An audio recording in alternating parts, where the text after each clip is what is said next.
This is Nightly Business Report with Tyler Matheson and Susie Garrett. As good as it gets, as the calendar nears the end of the second quarter and the first half, have stocks seen their highs for the year? The clock is ticking. What could happen to the economy if dock workers strike and commerce is disrupted across the country? And deep in debt, why college costs are going up again next week. We have all that and more tonight on Nightly Business Report for Friday, June 27th.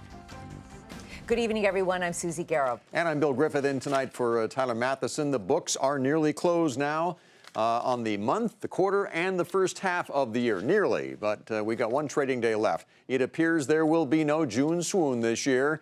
And that's saying something because over the last 15 Junes, the Dow has been positive only 5 times. As for today, stocks clawed higher in final hour of trade to turn around and end the week on a positive note. The Dow gained nearly 6 points. The Nasdaq rose by 19 again, and the S&P tacked on almost 4. But for the week, the Dow and the S&P were down slightly, while the Nasdaq continued its climb higher. The quarter is a story unto itself, with all 3 averages looking like they will end solidly higher. But as with the market, some areas have stood out more than others. And as Dominic Chu explains now, a little bit of research goes a long way. The second quarter is shaping up to be a decent one for the stock market. While the broader S&P 500 is up nearly 5% since the end of March, industry groups like biotechnology, tobacco, and computers have all posted much higher returns. That means if you took some time and were lucky enough to invest in these types of stocks, you'd be having a great quarter. Many experts still believe that doing some homework and picking specific parts of the market will pay off for investors. This year, we think it's more about the return of business spending as businesses feel a bit more confident, do a bit more hiring, and even build more factories and offices. So we're looking towards that as a key driver. This benefits in industries or companies in the industrial sector and the technology sector of the stock market. The market is currently in a state of flux. And sometimes stocks can be beaten down enough to create attractive buying opportunities. Take a look at shares of Apple, fresh off a stock split that made the shares more affordable for many investors. After losing around 45% of its value from record highs back in September of 2012, the stock has shot up by 66%. Or cosmetics giant Estee Lauder, a stock that dropped around 16% off its record highs late last year, only to bounce right back and hit fresh record highs this year. Both are stocks where investors were rewarded for buying on a dip in value. Bullish investors think that there's still room for the market to run even higher. There's still some good growth ahead for earnings for U.S. corporations. That's really the lifeblood of the stock market. And as we look to the second quarter in particular, we're likely to see some pretty good results from a wide variety of companies bouncing back from what was a pretty lackluster first quarter owing to the weather effects. If that were to happen, the current long-term uptrend for stocks could remain intact and drops could be buying opportunities. But the more pessimistic out there say we're still long overdue for a significant stock market pullback. For Nightly Business Report, I'm Dominic Chu. Our guest tonight has his doubts about stocks going much higher the rest of this year. He's Richard Steinberg, President and Chief Investment Officer at Steinberg Global Asset Management. Hi, Rich. You're calling for S&P to end the year at 1920, which is lower than where it is right now, and the Dow to end at 16,800. You say this is as good as it's going to get for 2014. Tell us why. Well, the only way that will change, Susie, is if earnings start to really accelerate. Right now, the S&P is going to earn $119 this year, and analysts have $132 next year.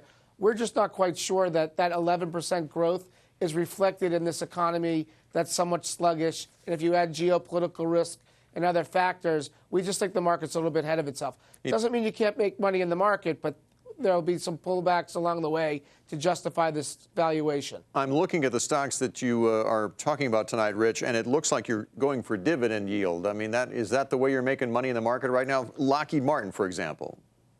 Yeah, the stock is yielding 3.3%, Bill. They have a great lineup of their products with the defense company. Stock's trading at under 15 times 2014 earnings. We have a $225 target, and there's a ton of cash flow from this business as the projects that they have with the Defense Department continue to mature. International there is also an upside. Mm-hmm. And your one of your other picks, Ford, a ticker symbol F, you also like. It also has a pretty rich dividend. Tell us the story there. Yeah, the stock's yielding just under 3% at 2.9%. It's really cheap, trading at 9 times 2015 earnings. They've had an upgrade in their product cycle where they spent a lot of money. Now the cash flow going forward should be a little bit better. We have a $21 target roughly from these levels. It's a boring stock, but we think that, in a market where you really want to have stocks that are going to pay while you wait, while we kind of figure out where valuations go, it's one that we would definitely want to own. And your highest yielder, we're going to talk about, is a mastered limited partnership, which I keep hearing about. As if you're looking for good dividends, tell us about it, and who is this best for in terms of investing right now? Well, this is the J.P. Morgan Alerian MLP Index. It's an ETF. It's yielding 4.4%. We have a $56 target. This is a story of more production for U.S. oil and energy bill, and also there could be some good rulings within the Commerce Department to allow the export of U.S. energy. These are beneficiaries. The stocks have had a big run, so I think this is one that you buy back on a pullback. But the MLP space also, in ETF form, is a good way for individual investors to play the space. Rich, I want to circle back to where we started this whole conversation on your outlook for the market. We're coming up on earnings season. We're going to be hearing from a lot of CEOs on these analyst calls. What are you expecting to hear? And might you change your outlook and change your mind about the markets depending on what you hear? Yes, at the beginning of the year when you and I spoke last in January, we had a 1936 target, and that was based on the earnings that we talked about.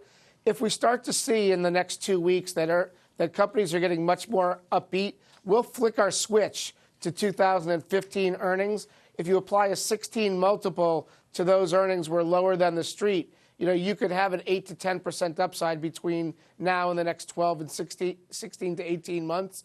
But we're not ready to do it yet, Susie. We think this market needs a break. There's a lot of investors with money on the sideline that could maybe help us from falling down too much. But we really think that investors need a little bit of break unless we get a break in the Ukraine or in the Mideast and better earnings. Right. And don't forget, oil at 106 is a drag on the economy, so we're going to be watching the consumer names also to make sure that we're in good shape. Yeah, it's a tricky market right now. Rich, thank you so Thanks, much. Rich. Do you have any disclosures to make on these 3 stocks you were talking about? We own them all in the firm, and I own them all personally in our dividend portfolio. Yeah. Okay, great. Richard Steinberg of Steinberg Global Asset Management. Well, speaking of consumers, their moods brightened this month. The latest sentiment reading showed a rise in June as many looked past the economy's weak first quarter performance. The survey conducted by the University of Michigan said that steady hiring is improving Americans' finances right now. Economists watch sentiment levels to get a feeling for the direction of consumer spending, which, of course, is a key indicator of economic conditions. But the economy could be running face first into a potential threat if dock workers at some of the country's busiest ports decide to strike on Monday. Billions of dollars in commerce all across the nation could be disrupted, and that's worrying businesses and consumers. Courtney Reagan explains. The clock is ticking as the current contract keeping shipments on track at West Coast ports expires at midnight on Monday. The 30 West Coast ports handle at least 40% of all goods that enter the U.S. A port shutdown could cost the economy as much as $2.5 billion per day, though the union involved in talks calls that figure exaggerated. On one side is the International Longshore and Warehouse Union, representing 13,600 West Coast port workers. The Pacific Maritime Association is on the other side, representing major shipping companies at ports from San Diego to Seattle, and expects talks to continue past the deadline until possibly mid-July. The worry for businesses? Talks could stall and so will dock work. Or worse, if workers strike, goods destined for store shelves will be stuck. A scenario that puts retailers in a lurch with back-to-school merchandise stuck between the shore and stores. There may be goods that reach the markets they're intended for too late, if they're a strike or a slowdown, and then those goods have to be marked down at a loss or certainly at a reduction in profit. So I think there are any number of forms of impact on the economy, on retailers and other businesses, none of which are very good. Most don't believe a strike is likely, but retailers aren't taking chances. Walmart, Best Buy, Target, Macy's, and JCPenney all told us they're exercising caution, closely monitoring the situation and invoking already established contingency plans ahead of the all-important back-to-school shopping season. Shipments will be moved to other ports, transported by rail and sometimes air to meet customer demand. 2002 was the last time ports closed surrounding a contract dispute. It lasted 10 days and cost the U.S. economy upwards of $1 billion per day. It only ended because President George W. Bush ordered both sides back to work under the Taft-Hartley Act. One truck driver at the Los Angeles port told us there are already signs the union is flexing its muscles. He waited 7 to 8 hours last week to pick up cargo. For Nightly Business Report, I'm Courtney Reagan. Now to another pillar of the economy, namely housing. In this case, home builder KB Home reported earnings that topped estimates thanks to higher home prices. While fewer homes were sold this quarter compared to the same period last year, their sale prices were 10% higher on average. KB also says it is beginning to see first-time home buyers reemerge in some markets, and that helped send shares up by 4.5% today. And there's a new housing trend emerging in some pricey urban areas where demand is high and space to build is at a premium. And as Diana Olick explains, that's why some developers are thinking outside the box, way outside. Land values in hot urban neighborhoods are only going up, and that has developers going up too, buying air rights, even in the middle of 100-year-old row houses. They're called pop-ups, and some say these new buildings stick out like a sore thumb, or even worse, a middle finger. Well, maybe that's one way to think about it. I would say I don't agree. I think it's unique. Jenna Golden has been house hunting in D.C. for 8 months to no avail. Bidding wars, multiple offers, all cash offers. She keeps losing out. There just isn't enough for sale to meet the demand. Precisely why developers are building up, not just here in D.C., but in other tight urban neighborhoods like Philadelphia and New York. The sky is the limit, even if the sky is the only view worth looking at. They will take it up as high as they can go to get more units out of the square footage of the lot. An oversized bookend to a row of 3-story houses, this building now offers 4 stories plus a basement. 4 separate condo units, one even a duplex, listed at over $1 million. And it is not alone. Others are popping up nearby, and more are planned. The neighbors hated this one at first and tried to block construction. But the pastor in the church across the street says it's growing on him. Now the only time when people that have seen it stop is when they have family in town visiting. They want to show them the building on V Street. You know, this is like a tourist site. Now you can't do this everywhere. The neighborhood does have to be zoned for it. And whatever you think of the style, developers probably don't care because they're selling. For Nightly Business Report, I'm Diana Olick in Washington. Still ahead, how can casual dining chains win over the lunchtime crowd?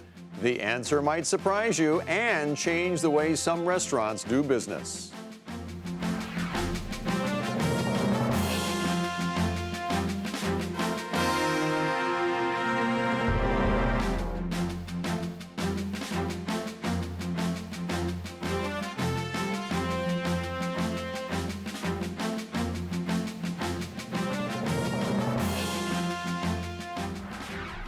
Tablets, apps, data analysis, you don't usually connect those kinds of things when it comes to fast food or casual dining restaurants. But Panera Bread is making a big investment in technology, and that could one day change its business model and potentially be a blueprint for others.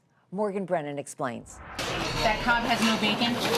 Panera Bread is looking to transform the way fast food works, launching sweeping digital changes that will take the chain high-tech. Panera 2.0 will be implemented across the company's 1,800 North American stores by the end of 2016. The changes allow customers to avoid the long lines.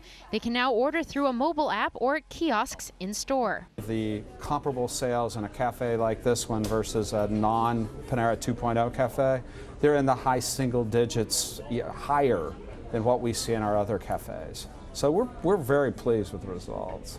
The new tech took 4 years and $42 million to develop. Panera believes it will improve service and cut down on order mistakes. Analysts say 2.0 could be a long-term game changer for Panera, but it's not without short-term risks. For Panera 2.0, there are some risks and challenges associated with the evolution of this rollout. Frankly, the timing is very uncertain, and for changes of this nature, it can often take longer and be more costly. One potential cost? More labor. While some have worried restaurant automation could cut jobs, Panera insists it won't reduce its workforce. Implementing the new system could even require more jobs. But Panera's not alone. Chili's and Applebee's have been experimenting with self-ordering at restaurant tables. McDonald's is testing kiosks in stores overseas, and Domino's, Pizza Hut, and Papa John's are all ramping up their mobile ordering options. An estimated $12 billion in annual restaurant revenue comes from online ordering.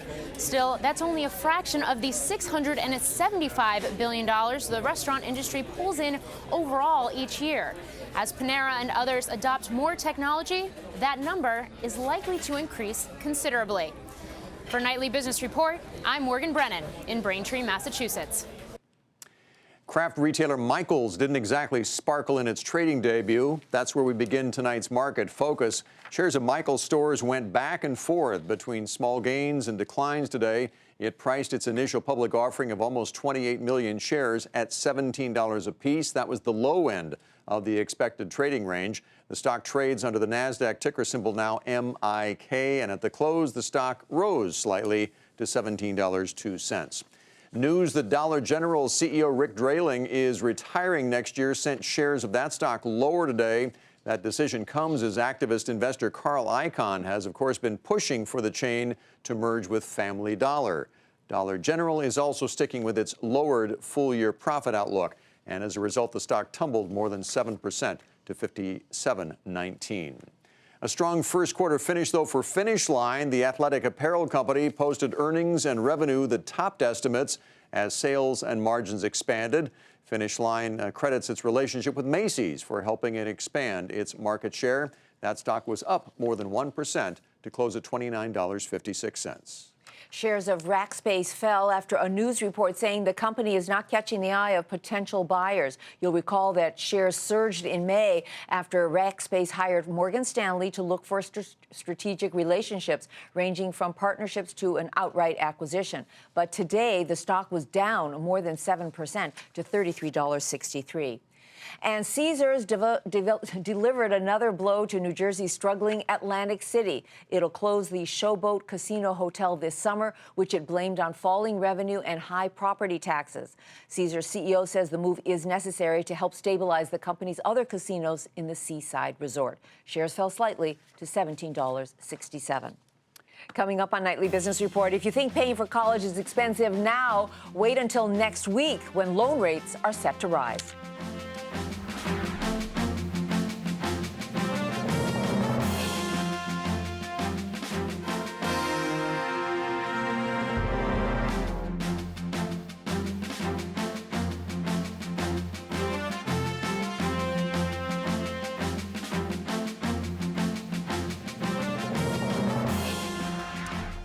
Well, here we go again. General Motors announcing 4 more recalls covering more than 400,000 vehicles in the United States. First covering the Chevy Cruze airbag issue we told you about last night. The other 3 are related to wipers and rear shock absorbers in some pickups, SUVs, and some sedans. You can get more details on this latest recall on our website at nbr.com. Some troubling news from BNP Paribas. Reportedly, it plans to cut its dividend and raise funds by selling billions of euros worth of bonds next week. According to the Wall Street Journal, the move comes as the largest French bank faces a potential fine from American regulators for alleged sanctions violations. The bank is expected to plead guilty to federal criminal charges and pay a fine of nearly $9 billion. Well, if you're planning on driving over the 4th of July weekend, your trip could be pricier than it's been in a while. According to GasBuddy.com, this will likely be the most expensive 4th of July for gasoline prices in 6 years. The catalyst? Concern over violence in Iraq. And many college students will soon be hit with sticker shock. On July 1st, interest rates on new federal student loans are set to rise, and many new borrowers may be saddled with lots more debt than they expected this coming school year.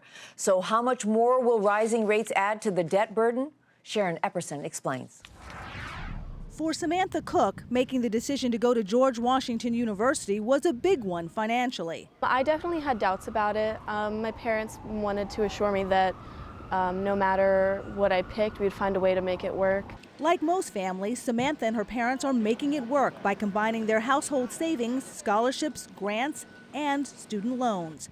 But loans are about to become more costly for new borrowers. It's not the first time loan rates for students have gone up, and it's likely not going to be the last. Though federal student loan rates are fixed for the life of the loan, they reset every July 1st. And thanks to legislation passed last year, those loan rates are now tied to the Treasury markets, whose rock bottom rates have gone up. The interest rate on federal Stafford loans will go from its current fixed rate of just under 4% to over 4.5% for loans that are distributed between July 1st of this year and June 30th, 2015. For graduate students, the rate will rise from just over 5% to a little over 6%. Plus, loans for graduates and parents are still the most expensive, with rates rising to over 7%. The increase in monthly federal student loan payments can add up quickly, but shouldn't be too burdensome for most students. For every $10,000 in loans, new borrowers will pay about $4 more a month, based on a 10-year repayment period. Still, experts warn this is only the beginning. Federal student loan rates may continue to increase in the next few years.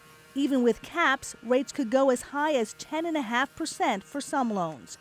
So financial advisors say instead of dealing with this debt after graduation, find ways to make your education cheaper while you're in school, or even before you start.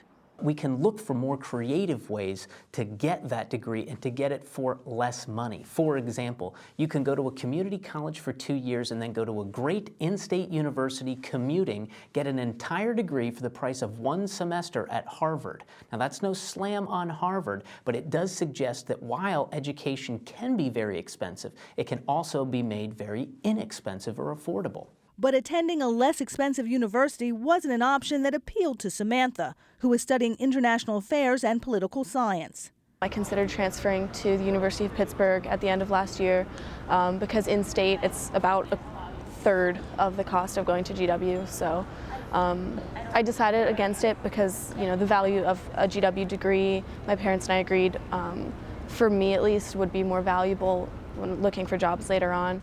Samantha says she's aware of the debt load she's taking on, but she's put off worrying about it for now. For Nightly Business Report, I'm Sharon Epperson. And if you want to read more about rising student loan rates, go to our website, nbr.com. And that is Nightly Business Report for tonight. Thanks so much for watching. I'm Susie Garrow. I'm Bill Griffith. Have a great weekend, everybody. We'll see you again here on Monday.